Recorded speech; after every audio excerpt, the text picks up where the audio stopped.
નમસ્કાર દર્શક મિત્રો, જનરપણ ન્યૂઝમાં આપનું સ્વાગત છે। સમાચાર મળી રહ્યા છે વાઘોડિયાથી।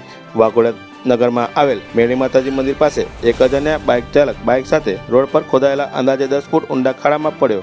ચાલકને ગંભીર ઇજા પહોંચી હતી। વાઘોડિયા નગરપાલિકા દ્વારા 4 દિવસથી વિકાસ પથ તોડી પાણી લીકેજના કામમાં ખાડો ખોદ્યા બાદ બેરિકેડ કે કોઈ સૂચન બોર્ડ કે રોડનું ડાયવર્ઝન બોર્ડ ન લગાવતા આજે રાત્રે 10 વાગે આસપાસ એક અજાણ્યો બાઇક ચાલક જેનો number JJ06ME 133 Honda Splendor bike સવાર જે જેમ્બે બાજુથી ખંધા બાજુ જઈ રહ્યો હતો તે દરમિયાન મેળી માતાજીના મંદિર પાસે તંત્ર દ્વારા ખોદાયેલા અંદાજે 10 ફૂટ જેટલા ઊંડા ખાડામાં બાઇક સાથે પડ્યો હતો। ચાલકને સ્થાનિકો દ્વારા બહાર કાઢી 108ને બોલાવવામાં આવી હતી।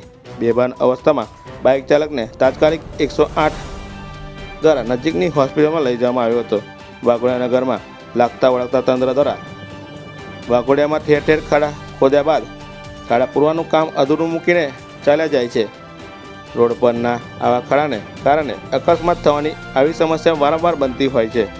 રોડ પરના આ અધૂરા ખાડાને ક્યારે પૂરવામાં આવશે તે જોવાનું રહ્યું। બ્યુરો રિપોર્ટ, જનરપણ ન્યૂઝ, પંકજ વસાવા, વાઘોડિયા।